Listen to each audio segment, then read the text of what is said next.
Mesdames, Messieurs, bonsoir, bienvenue à cette grande édition d'information sur la télévision Labari. Le président de la République, Issoufou Mahamadou, s'est rendu ce matin sur le chantier de construction du nouveau ministère des Finances et au niveau du site de Gountiena où des travaux sont en cours. L'objectif est de constater l'état d'avancement des deux chantiers. Le compte-rendu de Ali Sissé Ibrahim et Ibrahim Abdou. Très bientôt, les services du ministère des Finances seront logés dans un bâtiment flambant neuf répondant aux normes modernes de construction. Cette construction, conduite par la compagnie Souma, a débuté en juillet 2019. Aussi, pour se rendre compte de l'état d'avancement des travaux de construction du bâtiment, le président de la République, Issoufou Mahamadou, est venu sur le chantier où des explications lui ont été données. Le nouveau ministère des Finances est en train d'être bâti sur une superficie de 23 000 m² avec 17 niveaux d'étage et un parking pouvant accueillir plus de 120 voitures. Par la suite, le président Issoufou Mahamadou s'est rendu sur le site de Gountiena où des travaux sont également en cours. À l'issue des deux visites, le président Issoufou Mahamadou donne ses impressions en ces termes. Les chantiers que je viens de visiter, comme vous le savez, font partie du programme Niamey-Niala, du projet Niamey-Niala. Un projet qui est sans fin, puisque la ville de Niamey est éternelle. Donc cette ville doit pouvoir être entretenue de manière permanente, de manière régulière. Et là, je viens de visiter le projet du bâtiment du ministère des Finances, qui est un projet qui emploie 600 personnes et dont le chantier va se terminer au mois de juillet prochain, Inch'Allah. Donc le ministère des Finances, à cette date, va déménager pour pouvoir libérer le bâtiment actuel. C'est un projet important qui permettra de mettre le personnel du ministère des Finances dans des meilleures conditions de travail, puisqu'actuellement toutes les directions du ministère des Finances sont dispersées. À la fin de ce projet, toutes ces directions-là vont être rassemblées en un seul endroit, ce qui va faciliter la communication entre les différentes directions. Ici, nous sommes sur le site d'aménagement du Gountiena. Vous voyez bien comment cette zone a complètement transformé. Sa physionomie a totalement changé. C'est un projet aussi qui est presque à sa fin, puisque ce projet va se terminer au mois de février. Et sur le chantier, il est employé 300 personnes. Vous voyez, entre les deux chantiers, c'est 900 emplois qui sont créés, qui sont offerts à notre jeunesse. C'est cela l'ambition du programme de Renaissance, qui a un volet emploi extrêmement important, comme vous le savez.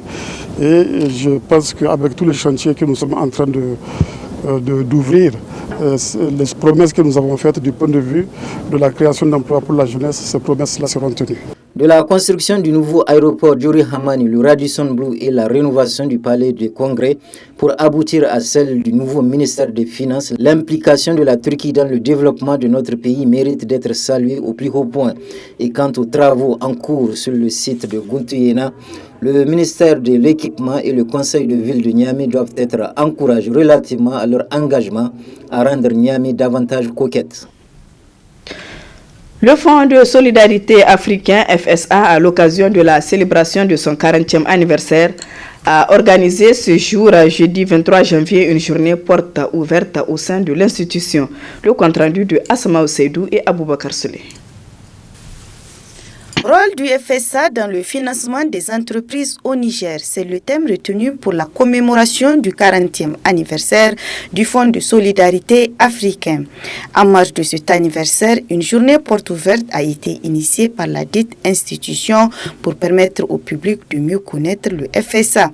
Les premières opérations, qui étaient exclusivement des opérations de bonification de taux d'intérêt, ont amorcé une période de maturation à l'issue de laquelle le FSA s'est trouvé renforcé dans son rôle de catalyseur des financements en étendant progressivement ses opérations à tous les besoins de financement des investissements publics et parapublics des États, mais aussi en apportant son appui aux entreprises et sociétés du secteur privé à travers les instruments tels que la garantie, qui est devenue plus tard l'activité phare du fonds.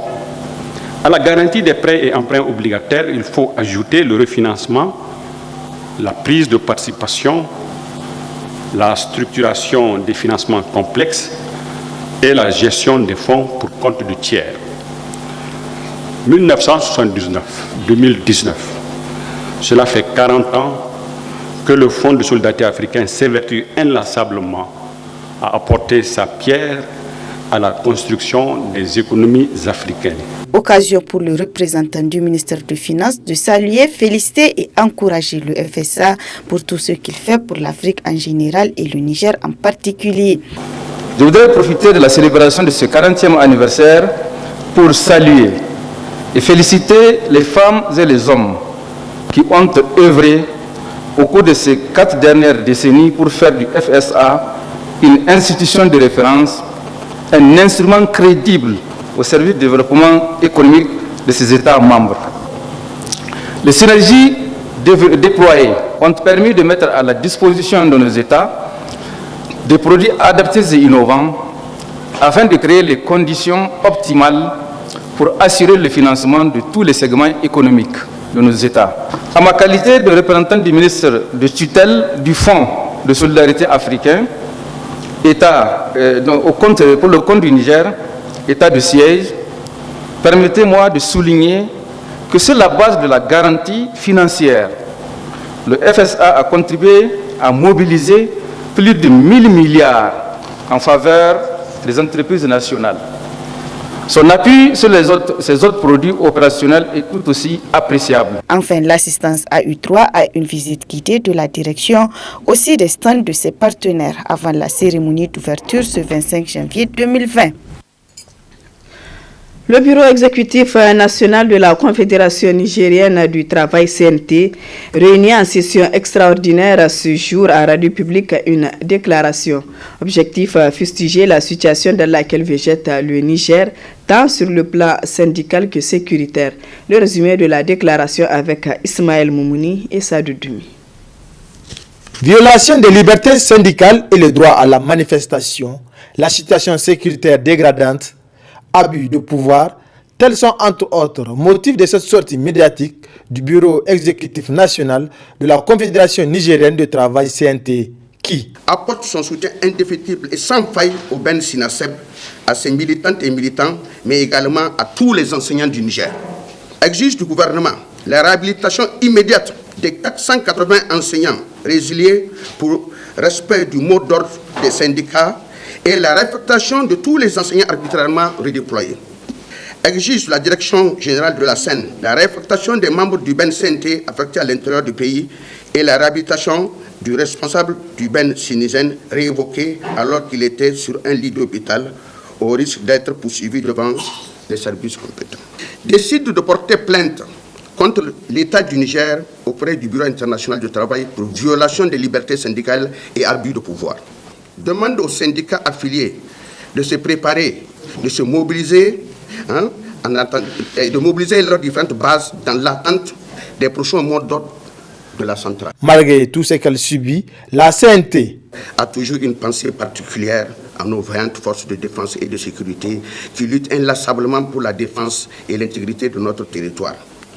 Condamne fermement les différentes attaques dont font l'objet les positions de nos FDS, engendrant plusieurs pertes en vies humaines et occasionnant des milliers de déplacés. Présente ses condoléances aux parents des victimes et souhaite un prompt rétablissement aux blessés. Demande au gouvernement de doter les FDS de moyens adéquats et appropriés pour faire face à l'ennemi.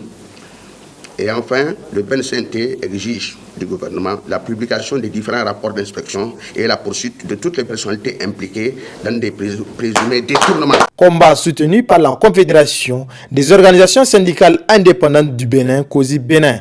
Exprimer toute ma solidarité, n'est-ce pas, à la Confédération nigérienne du travail, qui, à travers son syndicat SINASEB, a été victime d'un abus de pouvoir, d'une situation de violation des libertés syndicales.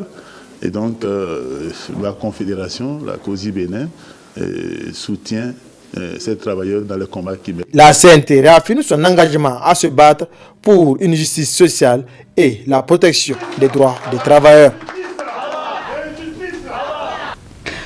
Le syndicat national des enseignants-chercheurs et chercheurs du supérieur SNEX a lancé un mot d'ordre de grève d'un mois depuis le lundi sur l'ensemble du territoire national. En effet, pour dissuader les enseignants-chercheurs à ne pas respecter ce mot d'ordre de grève, le gouvernement a décidé de procéder aux coupures sur salaire pour faire de grève pour tout enseignant-chercheur qui observera la grève. Le reportage est de Hamza Sakou et Ibrahim Abdou. Il s'agit pour le syndicat national des enseignants, chercheurs et chercheurs du supérieur, une fois de plus, d'aller à la vitesse supérieure à travers ce mot d'ordre de grève d'un mois dans toutes les universités publiques du Niger. Cependant, le gouvernement, en réponse à leurs revendications, décide de couper leur salaire pour faire de grève. Nous ne grèvons pas pour empêcher la retenue ou pour restituer la retenue. Et nous grèvons pour une raison simple, et c'est l'impérative nécessité de respecter le protocole d'accord signé le 23 mai 2019 passé. Et vous avez dit que le ministre de l'enseignement supérieur a offert une main tendue. C'est fait avec retard, il faut le mentionner. Et si il a de façon opportune saisi la correspondance que nous lui avons adressée le 4 novembre 2019, on aurait dû éviter cette énième observation du mouvement de grève. Ce bras de fer entre le gouvernement et le syndicat national des enseignants, chercheurs et chercheurs du supérieur a des répercussions sur les étudiants qui demeurent les victimes. Vous vous rappelez que cette crise a débuté depuis le 3 septembre 2018 et il y a eu 17 mots d'ordre de grève et on a perdu plus de 4 mois et une vingtaine de jours. L'année passée, ils ont trouvé un protocole qu'ils ont signé le 23 mai. Et à la fin, l'étudiant était celui qui a été sacrifié, puisque les enseignants ont eu leur salaire, le gouvernement a continué sa gestion, et nous, on a été les dindons de la farce. Et ces 2-3 jours, le dimanche, on se réveille, on voit un mot d'ordre d'un mois qui est en train de circuler. Tu n'as jamais vu un mois en un seul coup. Ce qu'on appelle dans les typologies de durée des grèves la durée majeure d'un seul coup. Alors nous sommes rapidement réunis pour chercher des solutions par rapport à cette question. Aujourd'hui, nous sommes très inquiets, nous sommes très frustrés. On ne peut pas comprendre que l'éducation, qui est un droit consacré par l'article 12 de la Constitution, puisse être aujourd'hui bafouée. On ne peut pas comprendre que nos universités aujourd'hui peuvent être abandonnées. Depuis des années, on n'arrive plus à investir. Déjà, il y a un gouffre, un retard académique qui est là. Une licence qu'on est censé avoir en 3 ans, on l'a en 6 ans, 7 ans. Et c'est à cela encore on vient ajouter ce retard. L'Union des étudiants nigériens à l'université de Niamey et le syndicat national des enseignants, chercheurs et chercheurs du supérieur demandent l'implication de tous pour que l'enseignement supérieur retrouve ses lettres de noblesse. Lancement hier à Africa All du projet d'appui à l'autonomisation et la protection des femmes et filles travailleuses domestiques. Ce projet de l'ONG New Challenge est financé par Oxfam. Le compte-rendu de Ismaël Moumouni et Sadou Demi. Acteurs importants qui concourent à l'épanouissement d'une famille à travers différentes tâches, les domestiques sont malheureusement affectés par des inégalités.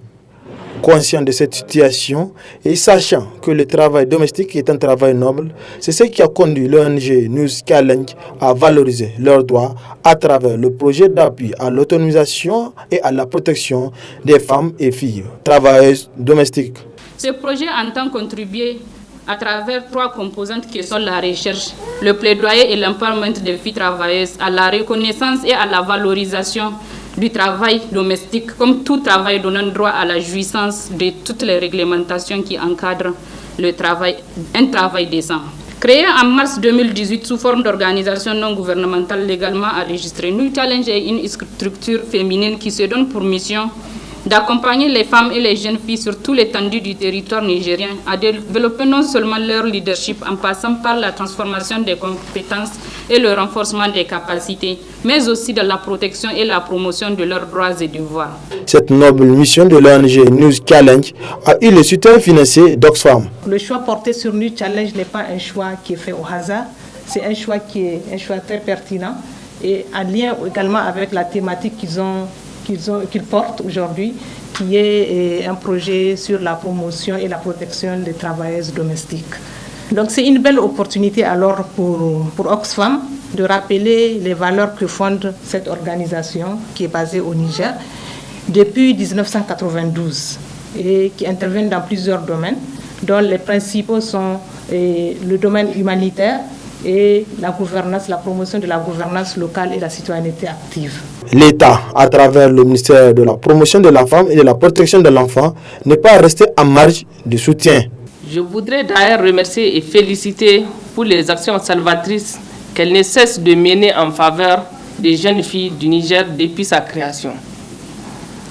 La mise en œuvre de ce projet est une parfaite illustration. Actuellement, aucune mesure légale en dehors de celle-ci liée à la protection de la personne humaine n'est prise dans le sens de reconnaître officiellement le travail domestique et subséquemment l'imposer dans le cadre de la contribution aux ressources publiques de l'État. C'est à la limite de l'informel. C'est pourquoi je peux dire que ce projet est plus qu'important pour mettre les jeunes filles domestiques dans leurs droits. Ce sont les filles et femmes domestiques de la ville de Niamey qui vont bénéficier de ce projet qui prendra également en charge la formation de 150 domestiques. Cérémonie de lancement ce matin d'une formation à l'EFOPRIMES de 500 agents et cadres de sécurité en vue de renforcer leurs capacités. Cette formation se tiendra jusqu'au 31 janvier 2020 et a été facilitée par le FAFPA. Le compte-rendu de Abdou Razak Léo et Chebou Guissou. Ils seront 500 agents de sécurité privés qui seront formés sur le code de conduite, sécurité incendie, secourisme et technique de gardiennage des maisons, bureaux et résidences.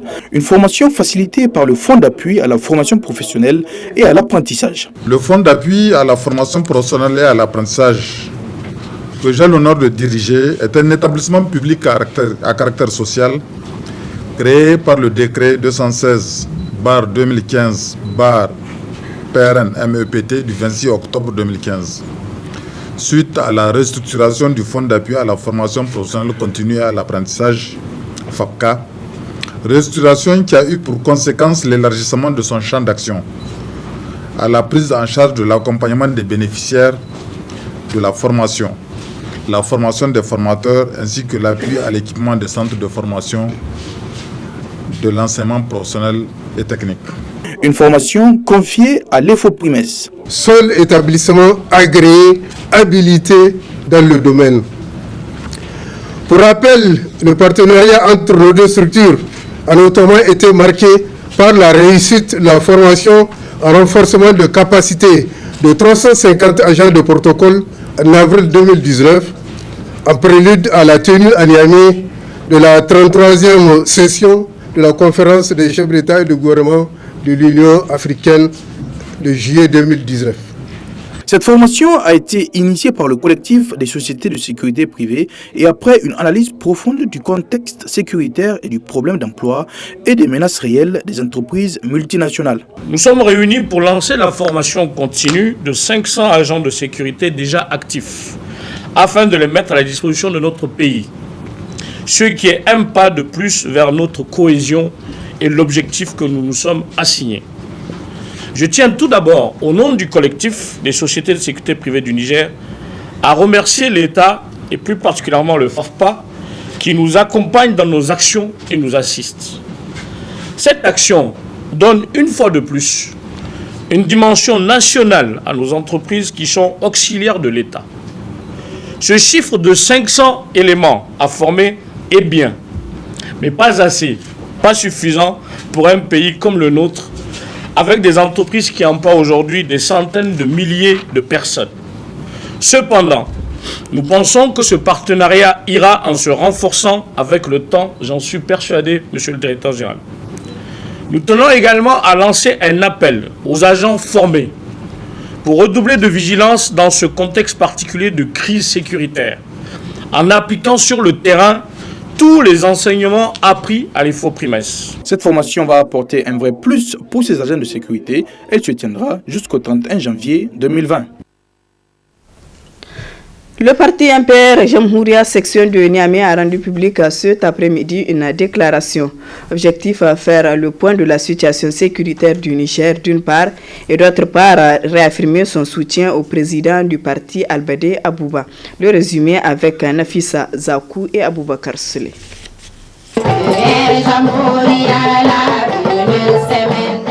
C'est par l'hymne du parti Mouvement patriotique pour la République MPR Jamhouria qu'a débuté cette déclaration dite celle de Niamey.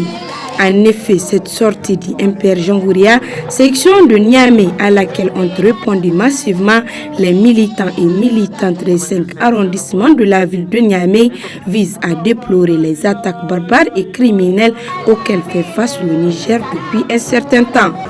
Le bureau de la section MPR Jamhouria de Niamey, élargi au président des sous-sections et des responsables des structures de participation, condamnant avec la dernière énergie les attaques barbares et criminelles que subit notre pays, présentant par la même occasion nos sincères condoléances aux familles des victimes et souhaitant prompt rétablissement aux blessés. Remercions et encourageons nos forces de défense et de sécurité pour le sens de sacrifice dont elles continuent de faire preuve. Rappelant que la question sécuritaire relève de la responsabilité de tous.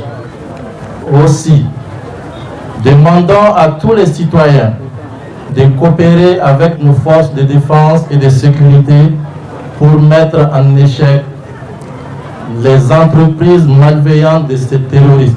Cette déclaration a été une occasion pour remercier tous les militants et militantes du MPR Jamhouria qui ont répondu à l'appel de la section MPR Jamhouria de Niamey avant de réaffirmer leur soutien au président national du parti MPR Jamhouria, Albade Abouba.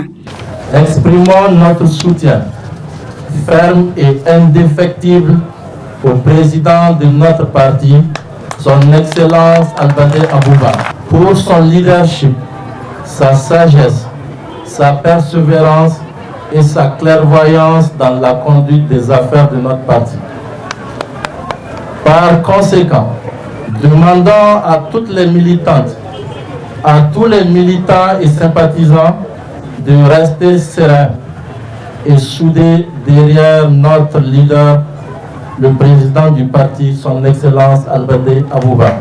Au terme de cette déclaration, la section MPR Jamhouria de Niamey apporte son soutien au président de la République dans son combat contre les forces obscures pour une paix durable, tout en demandant de tout mettre en œuvre pour permettre à nos forces de défense et de sécurité de vaincre les forces du mal. Notons enfin que cette déclaration a été rehaussée par la présence d'un grand militant du parti Lumana en la personne de Boubédia. Voilà, mesdames, messieurs, ici pour la fin du journal. Merci à vous de l'avoir suivi.